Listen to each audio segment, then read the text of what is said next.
आज युवा वर्ग विभिन्न कार्य क्षेत्र में अपनी प्रतिभा का लोहा मना रहा है। व्यापार से लेकर तकनीकी के क्षेत्र में और राजनीति से लेकर विज्ञान के क्षेत्र में हर जगह युवाओं का बोलबाला देखने को मिल रहा है। आज हम ऐसे ही कुछ नए युवा वैज्ञानिक के बारे में और कुछ बताने जा रहे हैं जो आपको पल भर के लिए सोचने को मजबूर कर देगा।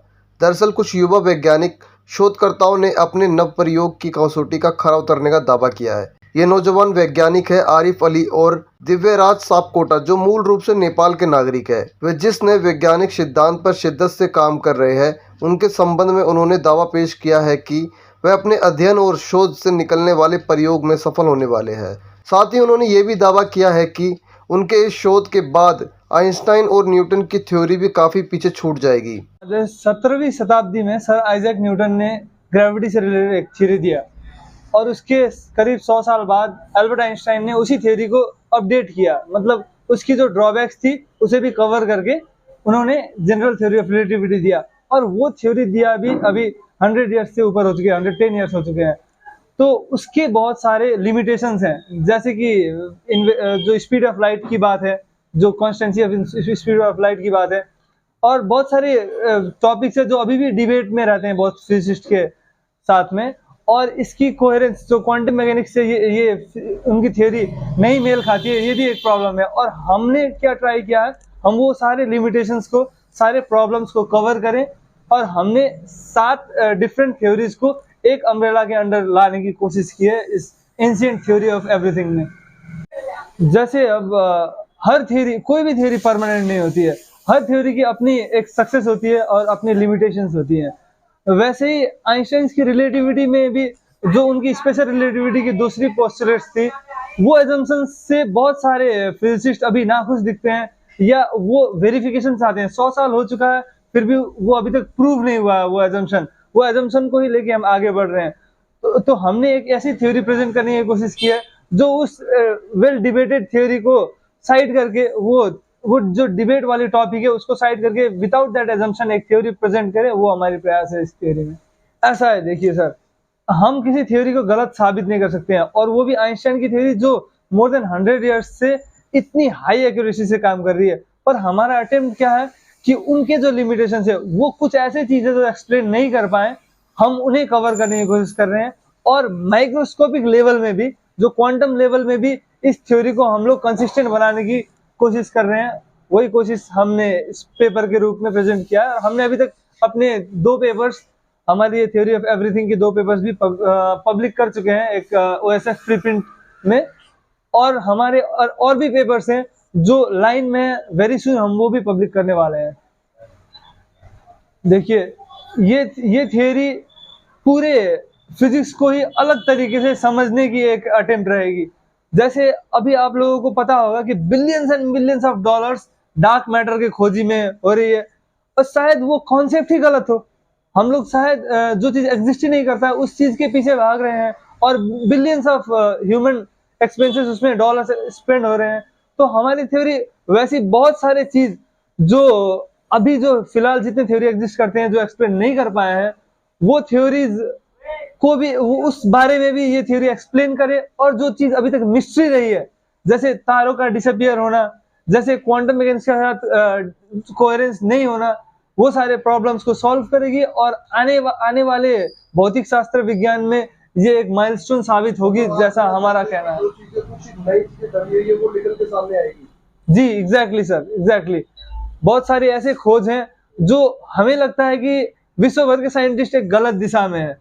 हम एक मैसेज की तरह आना चाहते हैं सबके सामने। और सबसे बड़ी बात यह है कि ये थ्योरी 5000 साल पहले लिखे हुए हिंदू शास्त्रों में भी इस थ्योरी के जो बेसिस हैं उन्हें इंक्लूड किया गया है।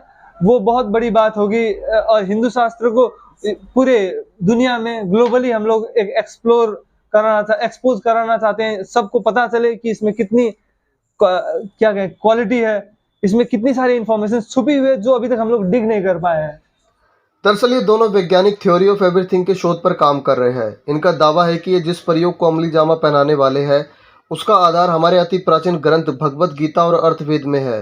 जिस शोध अर्थात थ्योरी ऑफ एवरीथिंग में आरिफ अली और दिव्यराज सापकोटा दत्त है, उनका कहना है कि विश्व भर के वैज्ञानिक काफी समय से इस सिद्धांत पर काम कर रहे हैं, लेकिन वे अभी तक इसमें सफल नहीं हो पाए हैं। शोधकर्ताओं के अनुसार इस सिद्धांत में भौतिक विज्ञान की अनेक वर्तमान मान्यताओं को समेकित करते हुए उन्हें परिष्कृत किया गया है। इसके प्रथम चरण की सफल प्रस्तुति और 2 सैद्धांतिक अध्ययनों और प्रयोगों को time dimension in fourth spatial dimension एवं gravity in fourth spatial dimension को अंतर्राष्ट्रीय शोध कार्य के रूप में प्रकाशित किया गया है।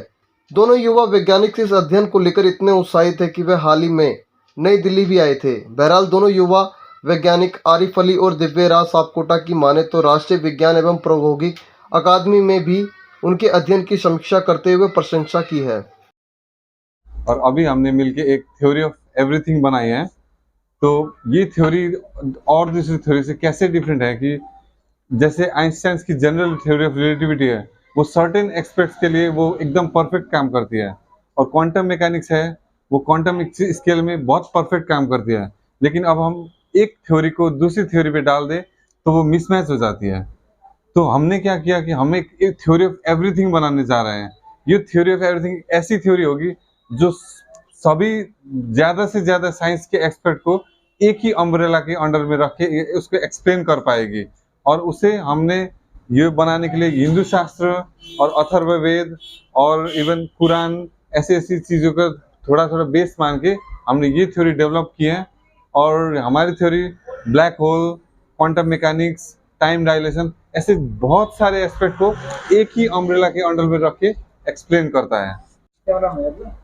वो क्या है कि अभी हम इस थ्योरी में काम कर रहे थे, तो हमने मैथमेटिक्स भी, मैथमेटिकल डेरिवेशन से लेके हमने चौथा आयाम यूज किया है हर एक चीज की मैथमेटिकल डेरिवेशन पे।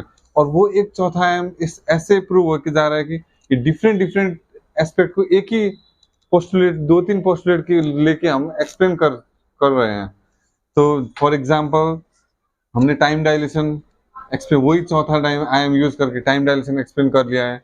और दूसरा एग्जांपल आपको दे मैं, ब्लैक होल का जो श्वार्ट्ज़शील्ड रेडियस का फॉर्मूला है वो हमने 4th डायमेंशन यूज करके उसका फॉर्मूला डिराइव किया है। और क्वांटम मैकेनिक्स को भी हम इसी चौथे आयाम के से रिलेट करके करने वाले हैं, जो आज तक अभी किस दुनिया के किसी भी साइंटिस्ट ने आज तक नहीं किया है। तो हम एक ऐसी थ्योरी देंगे चौथा आयाम को यूज करके जो सभी एक्सपर्ट्स को एक ही अम्ब्रेला के अंडर में रख के एक्सप्लेन कर पाएगी। क्या हो रहा है कि डिफरेंट साइंटिस्ट डिफरेंट चीज की खोजी में है। अगर आप डार्क मैटर को ही देख ले तो उन्होंने बहुत 4 किलोमीटर, 5 किलोमीटर, इवन 10 किलोमीटर अंदर खुदाई करके वो डार्क मैटर ढूंढ रहे हैं। तो मैं सोचता हूँ कि हम सोचते हैं कि वो जो डार्क मैटर खोज रहे हैं वो गलत दिशा में खोज रहे हैं। ऐसी बहुत सारी फिजिक्स से हम पीछे जा चुके हैं क्योंकि हम गलत दिशा में हैं। अगर हम सही दिशा में आए तो बिलियंस ऑफ डॉलर्स ये दुनिया के बचने वाले हैं, और हमारी टेक्नोलॉजी भी बहुत एडवांस होने वाली है आगे आने वाली सेंचुरी में। ये थ्योरी आते ही I believe lots of scientists will get to work in this theory, and then there will be lots of possibilities for the researchers.